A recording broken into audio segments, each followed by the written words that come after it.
오늘따라 여러분이 이렇게 힘이 없어 보이는 이유는 뭐죠? 혹시 한 주 동안 많이 지치셨습니까? 아니면 너무 더워서? 그래도 이번 주는 지난주보다 좀 낫지 않나요? 비가 좀 많이 오긴 했지만. 네. 여러분, 우리는 지난주에 바울이 밀레도라는 곳에서 에베소 장로들과 마지막 작별 인사를 했던 그 장면을 함께 나눴습니다. 그리고 우리는 오늘 바울이 예루살렘으로 올라가는 것, 그 과정 가운데 있었던 일에 대해서 나누고 있습니다. 여러분, 오늘 본문을 읽으면서 느낀 점이 무엇입니까? 이렇게 사건이 많죠. 지명이 많죠. 그렇죠? 오늘 본문을 왜 썼지? 라는 생각이 들기도 하고, 그리고 여러분, 나름 또 질문이 저는 본문을 준비하면서 꽤 많이 있었습니다. 개인적으로 오늘 본문은 다양한 각도에서 볼 수 있겠지만, 저는 영적 분별이라는 어떤 한 카테고리 안에서, 영적 분별이라는 한 주제 안에서 오늘 본문을 좀 봤으면 좋겠습니다. 그래서 오늘 본문 속에서 바울과 바울의 일행들이, 사실 그들은 전부 다 교회의 지도자였어요. 그 교회의 지도자의 그룹들이 영적 분별하는 과정들이 등장합니다. 그 과정 가운데 우리는 좀 원리를 끌어내고, 그리고 바울이 왜 그런 선택을 했는가를 깊이 있게 좀 나눠봤으면 하는 생각이 있습니다. 오늘 그 본문에서 좀 특이한 지점이 하나 있습니다. 바울은 예루살렘으로 가는 중간에 두로라는 곳에서, 여러분 그 두로와 시돈 성경에 나오는 지명, 유명한 지명 중에 하나죠. 그 두로라는 지역에서 7일 동안 머물기로 결정합니다. 아마 중간에 굉장히 좀 지쳐 있었나 봐요. 그리고 그곳에 있었던 제자들이 그동안 바울이 많이 만나지 못했던 사람들이었기 때문에 아마도 바울은 그곳에서 7일이라는 시간을 머물면서 두로에 있는 공동체와 깊은 교제를 나누기를 원했던 것 같습니다. 근데 4절에 보면 우리가 조금 주목해 볼 만한 내용이 등장합니다. 우리 4절 같이 읽어볼까요? 우리는 두로에서 제자들을 찾아서 만나고 거기서 일행을 머물렀다. 그런데 그들은 성령의 지시를 받아서 바울에게 예루살렘에 올라가지 말라고 간곡히 말하였다. 여러분, 4절에서 좀 이상한 지점 안 느껴지십니까? 뭐가요? 라고 성령의 지시를 받아서 두로에 있는 제자들이 바울을 말리고 있습니다. 여러분, 바울은 지금 누구의 지시를 받아서 예루살렘에 가고 있습니까? 성령의 지시를 받아서 예루살렘에 가고 있어요. 그런데 성령의 지시를 받아서 바울을 말리고 있는 거예요. 그럼 지금 좀 고민해 봅시다. 여러 가지 가능성이 있을 수 있겠죠? 성령께서 지금 바울을 시험하는 걸까요? 아브라함처럼 네가 진짜 가는지 안 가는지 내가 한번 봐야겠다. 이거 가능성이 있지 않겠어요? 네. 이 본문은 지시를 받아서라는 내용은 의역해서 추가된 내용입니다. 직역한다면 성령을 통해 제자들이 바울을 말렸다예요. 성령을 통해 제자들이 말렸다. 그러면 성령을 통해 말렸다인데 이게 성령께서 말리라고 지시한 것까지는 몰라요, 우리는. 근데 뒤에 나오는 어떤 그 예언자의 예언을 살펴봤을 때 우리는 몇 가지 유추해 볼 수 있는 게 있는데, 이 두로의 제자들이 바울과 함께 기도하면서 바울이 예루살렘에서 어떤 일을 당할지를 성령께서 알려주셨던 것 같아요. 여러분 잘 생각해 보십시오. 성령께서 여러분들에게 앞으로 위험이 있을 거다라고 알려주셨어요. 그럼 여러분 어떻게 받아들이시겠어요? 위험에 있는 대로 가라 1번, 위험을 피해라 2번. 둘 중에 어떤 것을 보통 받아들입니까? 2번이죠. 누가 위험 있는 곳으로 가요? 여러분, 뭔가 성령의 인도하심에 대해서 오해하는 측면이 있는데, 우리 하나님이 우리를 위험하게 만드시는 분이 아니세요. 그러니까 성경에 복음을 전하다가 어려움을 당한 사람들이 등장하지만 그들은 어쩔 수 없는 경우에 한해서 어려움을 자초했을 뿐입니다. 여러분, 바울이 위험을 피해서 도망갔습니까? 안 갔습니까? 도망갔어요. 그렇죠? 우리가 사실은 여러분 복음 전도는 미련하게 하는 겁니까? 지혜롭게 하는 겁니까?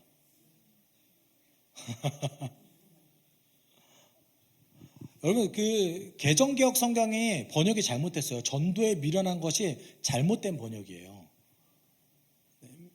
어리석어 보이는 말을 이용하시는 하나님이에요. 그 번역이. 그 새 번역은 제대로 번역됐습니다. 그래서 우리가 전도가 미련한 것이라고 착각해요. 근데 예수님이 제자들에게 전도를 알려주실 때 어떻게 얘기하셨어요? 비둘기처럼 순전하고 뱀처럼 지혜로우라. 우린 반대로 해요. 어떻게 하냐면 전도는 미련하게 하고 복음을 전할 때의 그 내용은 직설적으로 잘 안 해요. 미련한 말을 잘 안 이용해요. 뭔 말이냐면 자 보세요. 전도는 막 미련하게 막 해야 된다고 생각해요. 그리고 막상 복음을 전할 때 어떻게 전하냐면 복음을 안 전하고 딴 얘기예요. 교회 한번 와봐. 좋아. 예수 믿으면 복 받아. 여러분 전도 다 이렇게 하시죠. 예수 믿으면 평안을 얻어. 평안을 얻죠. 근데 그 평안이 우리가 얘기하는 그 평안입니까? 그러니까 우리가 반대로 전도를 해요, 보통. 미련한 말. 누가 볼 때 십자가 구원과 하나님의 그 구원 계획은 여러분 믿지 않는 사람들이 봤을 때 좀 미련해 보이잖아. 왜 그냥 살리면 되지 왜 죽어요? 그렇죠? 이상해 보이잖아요. 그 미련한 전도의 말을 이용하시는 하나님이란 뜻이에요. 기독교는 반대로 사용할 때가 많습니다. 전도 자체는 미련하게 하고 전도의 말은 미련한 말을 사용하지 않고 뭔가 인간적인 지혜로움을 다 꾸며내서 이렇게 전해요. 우린 반대로 해야겠죠. 그렇죠? 여러분 이 과정 가운데 하나님께서는 전도를 하는 모든 사람들이 고통스러운 걸 원하지 않으세요. 그 사도들이 제자들에게 나눴던 그 많은 서신서들을 보면은 물론 우리가 고통을 감내해야 된다, 견뎌야 된다라는 말, 권면이 등장하지만 그럼에도 불구하고 사도 바울과 그 다음에 다른 사도들은 제자들이 평안하기를 원했어요. 그래서 항상 평강을 빌었잖아요. 네. 그러면 우리가 성령께서 우리에게 어떤 위험을 예측해 주셨는데, 알려주셨는데 대부분의 사람들은 아마 이거 우리에게 경고하신 거다라고 판단할 겁니다. 그리고 대체적으로는 그게 맞아요. 그래서 오늘 본문 가운데 있었던 많은 제자들은 바울을 만나서 바울이 예루살렘에 올라가는 걸 어떻게 해요? 말리죠. 그럼에도 불구하고 여러분 20장 22절에 보면 보십시오. 이제 나는 성령에 매여서 예루살렘으로 가는 길입니다. 라고 얘기하고 있습니다. 바울은 성령에 매여서 어쨌든 예루살렘으로 가는 길입니다. 그 가운데에 성령께서 제자들을 통해서 그리고 바울의 일행을 통해서 예언자를 통해서 예루살렘에서 많은 어려움이 있을 거다라고 얘기해 주십니다. 5절에 그럼에도 불구하고 바울은 거절하죠. 예루살렘 좀 가야겠습니다. 이때 제자들이 어떻게 합니까? 억지로 바울을 감금하나요? 바울을 감금해서 당신 가면 안 돼요. 이렇게 하지 않죠. 바울이 가는 길을 축복해주고 함께 기도해줍니다. 그래서 바닷가에서 우리는 무릎을 꿇고 기도를 하고 이제 예루살렘 길을 다시 오릅니다. 그리고 그 중간 기착지였던 가이사라라는 곳에서 이제 다시 바울은 내려서 여러분이 잘 알고 있는 일곱 집사 중에 한 명이었던 빌립을 만납니다. 네. 여러분 그 집에서도 매우 놀라운 일이 벌어지죠. 네. 여러분 그 빌립이 가이사라에 왜 있는지 아시나요? 네. 빌립이 사마리아 쪽을 전도했잖아요. 사마리아 쪽을 전도하다가 그곳에서 공동체를 형성합니다. 그래서 사마리아인과 로마인과 유대인들이 함께 모여 살고 있는 다인종 도시를 찾아서 그곳에 정착해서 교회를 세우고 그 교회의 지도자가 됩니다. 빌립이. 그것이 여러분 사도행전 8장에 나와요. 그때 가이사라에 나온 게 아직도 가이사라에 있어요. 네. 빌립이 교회 지도자로 쭉 있는 거죠. 이게 뭐 사실 당연한 얘기잖아요. 이 빌립의 집에서 어떤 한 예언자가 와서 바울에 대해서 또 예언을 해요. 11, 12절에 이렇게 얘기해요. 좀 같이 읽어볼까요? 유대 사람이 예루살렘에서 이와 같이 묶어서 이방 사람의 손에 넘겨줄 것이라고 성령이 말씀하십니다. 이 말을 듣고 바울에게 예루살렘으로 올라가지 말라고 간곡히 만류하였다. 여러분 여기 11, 12절에 보면 누가 등장합니까? 여기 예언자 이름이 누구예요? 제가 생략을 했죠. 이름이 뭐예요? 아가보라는 사람이죠. 이 아가보라는 사람이 사실 사도행전에 한 번 더 등장합니다. 바울과 바나바가 안디옥 교회에 있을 때에 아가보라는 이 예언자가 안디옥 교회에 방문해서 한 가지 예언을 해요. 그 예언이 뭐였죠? 유대 지역에 심각한 기근이 들 것이다 라는 예언을 합니다. 그리고 실제 당시 유대 지역에 굉장히 심각한 기근이 들었다라는 기록이 있어요. 그리고 안디옥 교회는 예루살렘 교회와 유대 지역을 위해서 후원금을 모집합니다. 여러분 이 시기부터 오늘 본문이 등장하는 오늘 본문의 시기 적어도 10년 이상은 예루살렘 지역이 굉장히 가난하고 어렵고 혹독했던 시기였습니다. 굉장히 어려웠던 시기였어요. 그래서 성경 곳곳에서 바울이 마게도냐에서 후원금을 얻어서 예루살렘 교회를 돕는다라는 이야기들이 등장합니다. 근데 여러분 오늘 아가보라는 사람이 바울이 예루살렘에 올라가면 어려움이 있을 거예요 라고 예언했습니다. 그리고 바울과 바울의 일행들이 함께 합심해서 바울을 말려요. 가지 맙시다.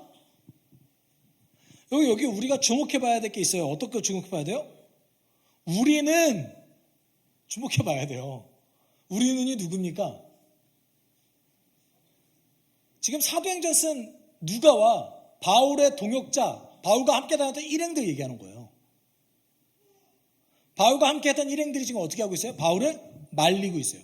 어떻게 해요? 간곡히 말리고 있어요.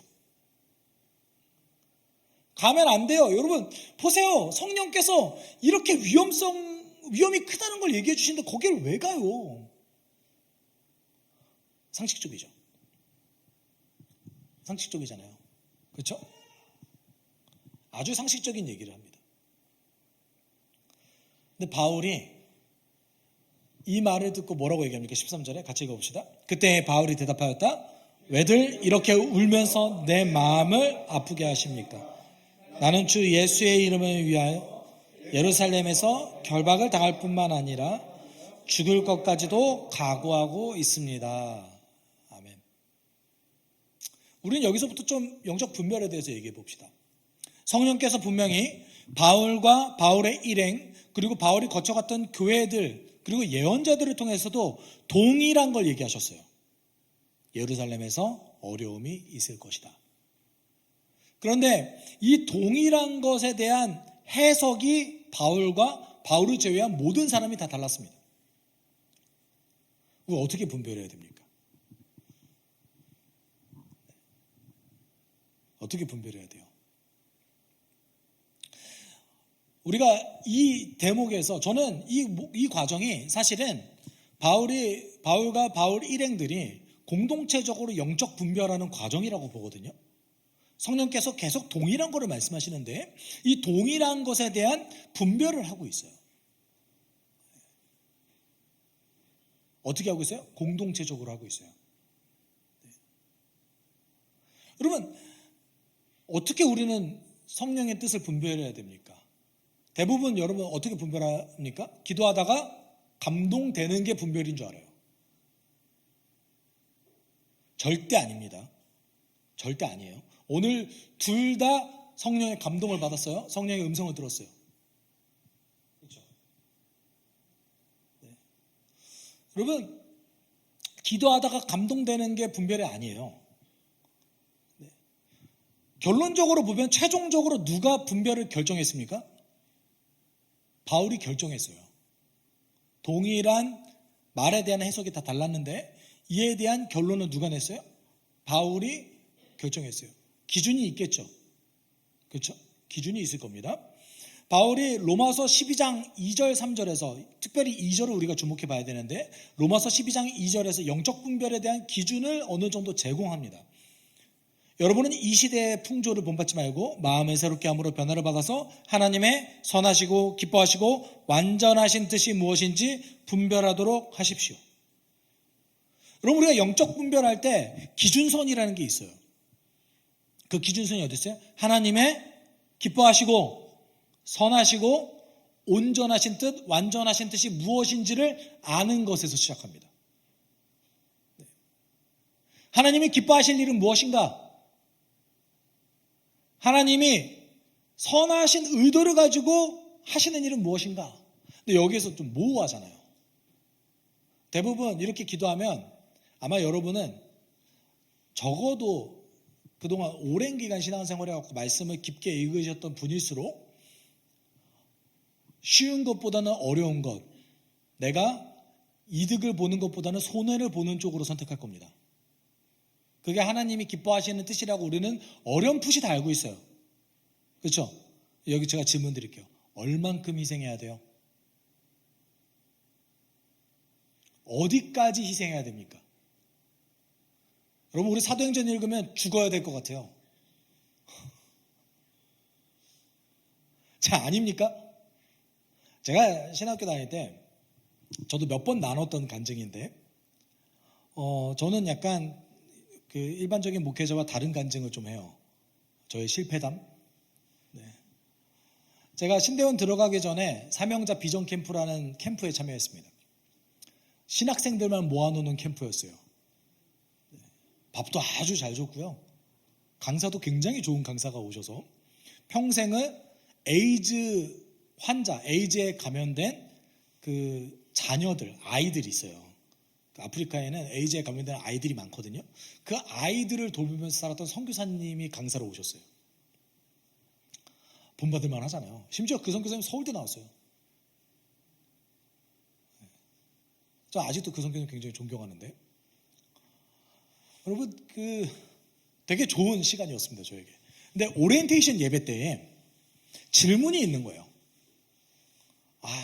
찬양인도 굉장히 잘하는 분이 오셔가지고 엄청 웅장한 반주가 깔리면서 질문을 하시는 거예요. 질문이 뭐였냐면 당신은 주를 위해서 모든 걸 바칠 수 있습니까? 뭐 이런 종류의 질문이었어요. 얼마나 되게 막 감정이 고조됩니까? 다들 뭐 신학생 그때 정원 500명이었거든요. 500명이 엄청 큰 소리로 아멘. 단 한 개도 저는 아멘을 못했어요. 못하겠는데?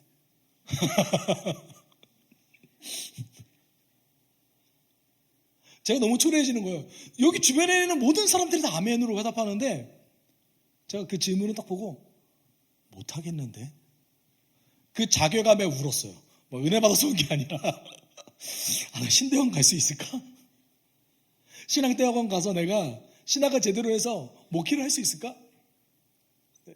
그때 제 기도 제목이 하나 있었는데 그 기도 제목이 뭐냐면 하나님 제가 목사로 평생 살아낼 자신이 별로 없는 것 같습니다. 안 될 것 같으면 빨리 때려치기 사인을 보내주세요.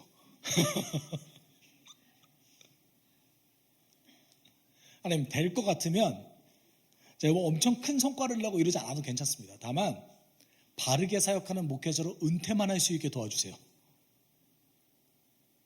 제가 그 전까지의 저의 꿈은 원로 목사였어요. 네, 그 전까지 저의 꿈은 원로 목사였는데 이제 저의 꿈이 바뀌어서 은퇴 목사로 바뀌었습니다. 목태로 은퇴라도 할 수 있었으면 좋겠습니다.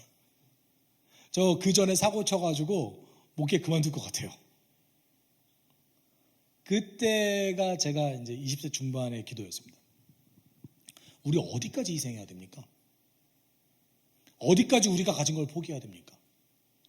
영적으로 분별하면 마치 오늘 바울처럼 죽음도 각오하고 가야 될 것 같습니다. 그렇게 고백해야 될 것 같잖아요. 그렇죠? 네. 이거 저 분명히 아셔야 됩니다. 하나님께서는 준비된 자의 희생을 원하시지 준비되지 않은 자의 희생을 원하지 않으십니다. 하나님께서는 여러분의 영혼이 주의 일을 하다가 파괴되길 원하지 않으십니다. 여러분, 영적 분별은 어디까지 하냐면 내 주제를 아는 거에서 시작해요. 나는 어디까지 희생할 수 있는가? 물론 견디고 희생하는 것, 영적 분별하는 거 어렵습니다. 어렵지만 동시에 여러분, 우리의 평소의 경건 생활은 나에 대해서 알 수 있게 도와줘요. 내가 어디까지 할 수 있는지를 도와줍니다. 그리고 교회 지도자도 그걸 도와줘요. 그럼 그 목회자가 여러분에게 괜히 권면하는 거 아니에요. 가끔 제가 뭐 하자 이렇게 얘기할 때도 있잖아요. 그러면 그냥 이 정도 하면 교회 유익이 되겠지 하고 던지는 거 아닙니다. 여러분에게 유익이 되라고 이렇게 말씀드리는 건데, 그럼 바울은 당시에 가장 훈련된 사람이었습니다. 그렇죠? 아니, 기독교 역사에서 가장 훈련된 사람이었습니다.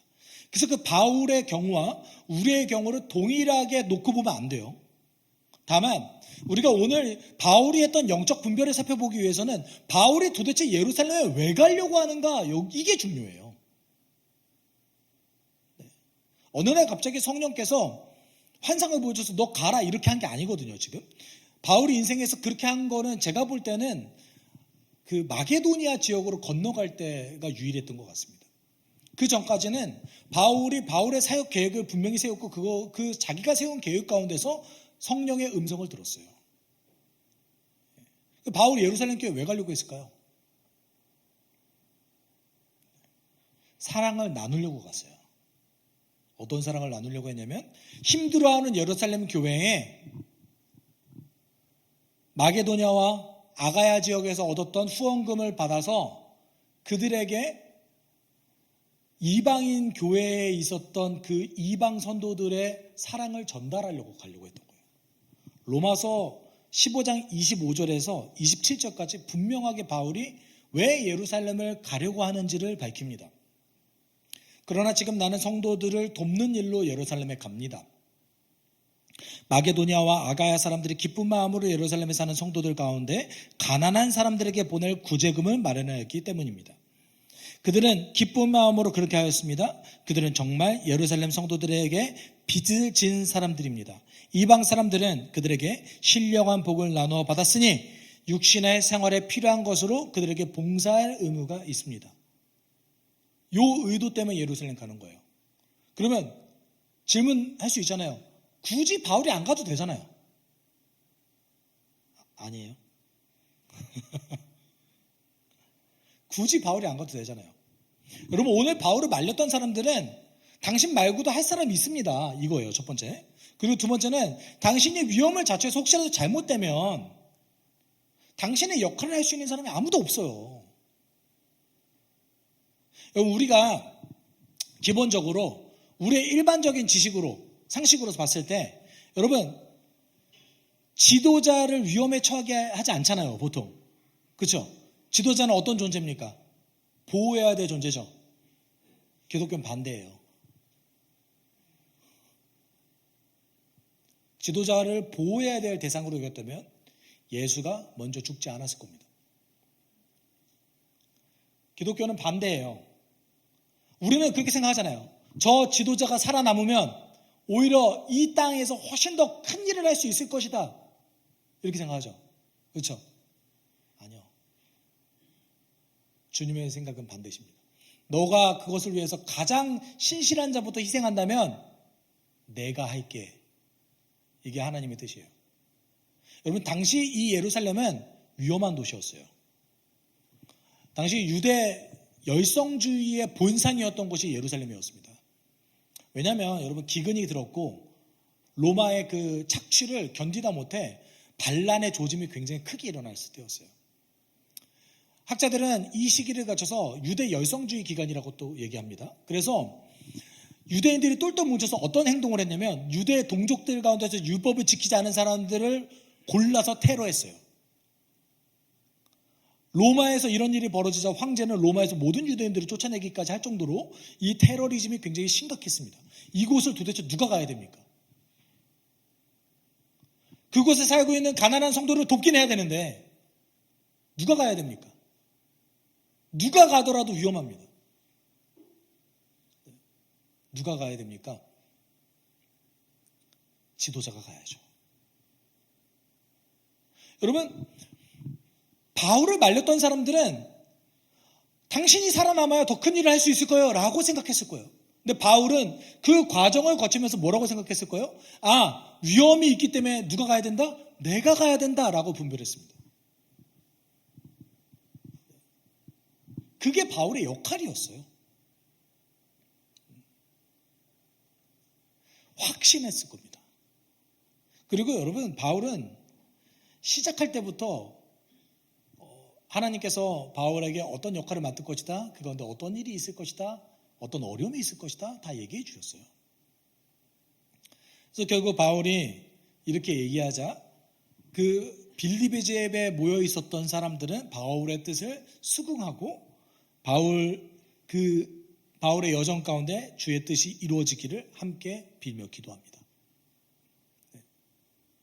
바울 외에는 그 누구도 바울의 길에 찬성하지 않았습니다. 성령께서 경고했다고 생각했어요. 근데 바울은 왜 이런 선택을 했습니까? 가장 위험한 곳이었기 때문에. 그리고 이방 교회에서 예루살렘 교회에 품었던 그 사랑을 내가 직접 전달해야 됐기 때문에 그 사랑을 나누려고 올라갔던 거예요.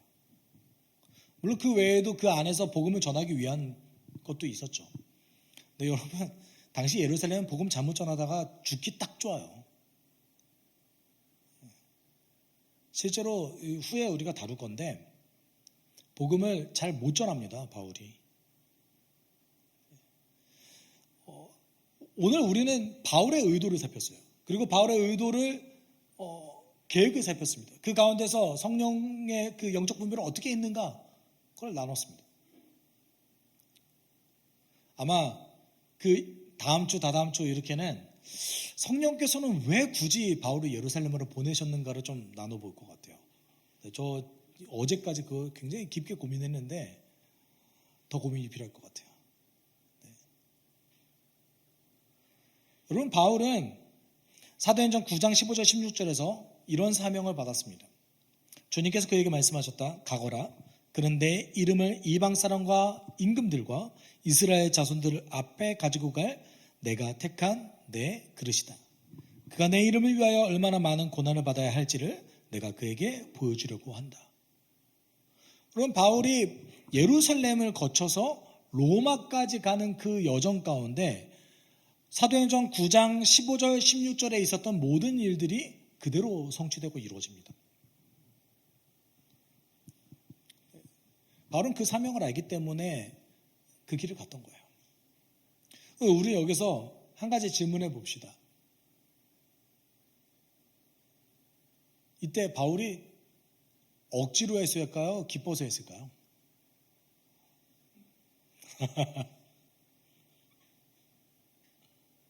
우리 좀 착각하는 경향성이 있어요. 어떤 경향성이 있냐면 바울이 힘들어하는 과정을 얘기해요. 어려움에 대해서 얘기합니다. 근데 그것만 얘기하지 않아요. 바울은 자신의 사명을 마치는 그 과정 가운데 굉장한 기쁨을 누렸던 사람입니다.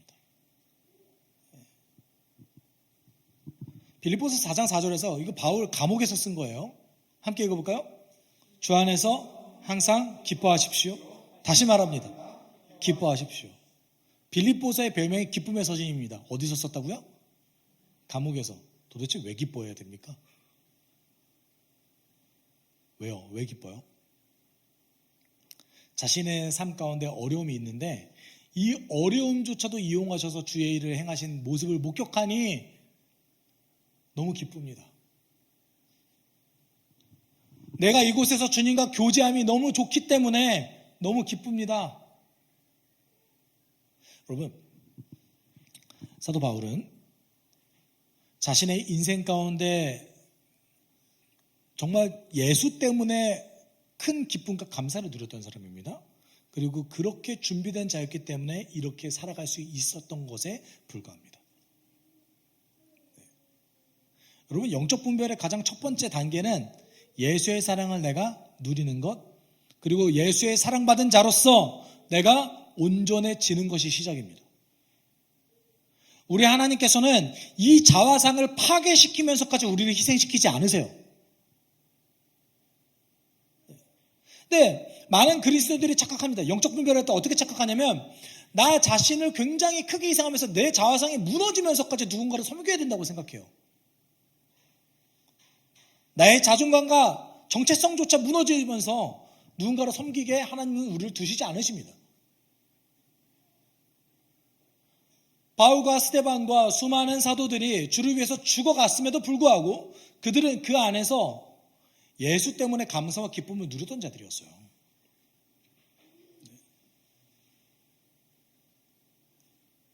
우리 어디까지 희생해야 됩니까? 나를 지킬 수 있는 정도까지요. 주 안에서 나의 자존감이 무너지지 않을 정도까지요. 하나님의 사랑을 누릴 수 있는 정도까지요. 그것이 희생의 기준이 될 것 같습니다. 여러분, 사도 바울이 그래서 이렇게 얘기했습니다. 우리 같이 읽어봅시다. 하나님은 여러분 안에서 활동하셔서 여러분으로 하여금 하나님을 기쁘게 해드릴 것을 영원하게 하시고 실천하게 하시는 분입니다. 우리 하나님, 우리를 억지로 벼랑 끝에 내모셔서 당신의 일을 하시는 분은 절대 아닙니다. 어떻게 하신다고요?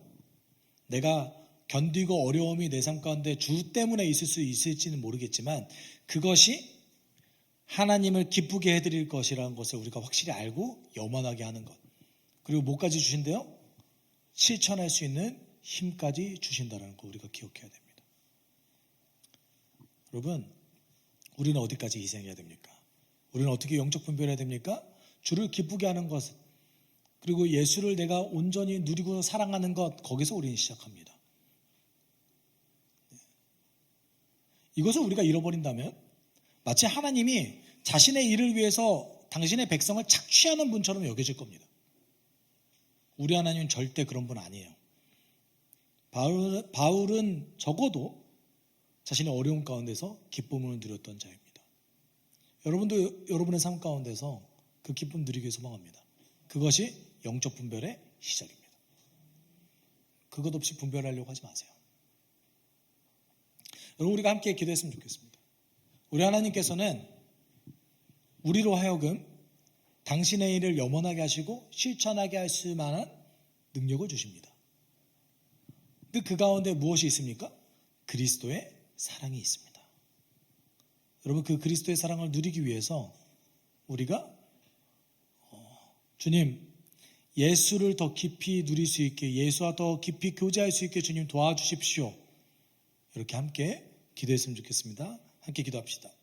사랑이 많으신 하나님 아버지 감사합니다. 우리 가운데 주님의 보여주심에, 주님께서 우리를 인도하여 주심에 우리는 당신과 동행할 수 있습니다. 하나님, 어려움을 경험했던 수많은 사도들과 어려움을 경험했던 주를 위해서 견디고 희생하는 삶을 살았던 그들의 삶에 분명히 현실적인 어려움이 있었습니다. 그렇지만 하나님, 당신의 사랑을 풍성히 누렸기 때문에 그렇게 살아갈 수 있을 줄 믿습니다. 당신과 동행했기 때문에 하나님, 그 가운데서 기쁨을 누리며 내 인생 가운데에서 하나님의 회복 프로젝트가 가동되고 있습니다. 부족한 우리의 인생을 통해서도 당신께서 일하시고 계시며 우리를 동역자로 부르시고 계심을 우리가 기억하고 나아갈 줄 믿습니다. 하나님, 우리 자신을 먼저 지킬 수 있게 좀 도와주십시오. 당신은 착취하시는 분이 아니라 우리가 평강 누리며 사랑하기 원하는 줄 믿습니다. 하나님, 먼저 당신의 사랑을 풍성히 누리며 주님이 기뻐하시는 일을 분별할 수 있게 우리를 인도하여 주시옵소서. 사랑이 많으신 하나님 아버지, 하나님께서는 우리가 당신을 위해 견디고 어려움을 자처하는 그 과정 가운데에서도 당신의 사랑을 누리며 기쁨을 누리게 하셨습니다. 하나님, 우리가 당신의 기뻐하시는 것, 선하신 뜻, 온전하신 뜻이 무엇인지 분별하는 그 과정에 가장 중요한 것이 예수의 사랑은 내가 누리는 것임을 우리가 기억하게 하여 주십시오. 그 사랑 안에서 우리 자신을 지킬 수 있게 주님 도와주십시오. 그리고 우리가 할 수 있는 역할을 찾아서 누군가를 섬길 수 있는 우리 될 수 있게 주님 도와주시옵소서. 모든 것 감사하며 예수님의 이름으로 기도드립니다. 아멘. 주 예수 그리스도의 은혜와 하나님의 사랑과 성령의 교통하심이 사랑을 누림으로 온전케 되어서 주의 선하시고 기쁘신 뜻이 무엇인지 분별하기를 소망하는 우리 숲속교회 성도들 위해 그들의 한 주간의 삶 가운데 함께 있을지어다. 아멘.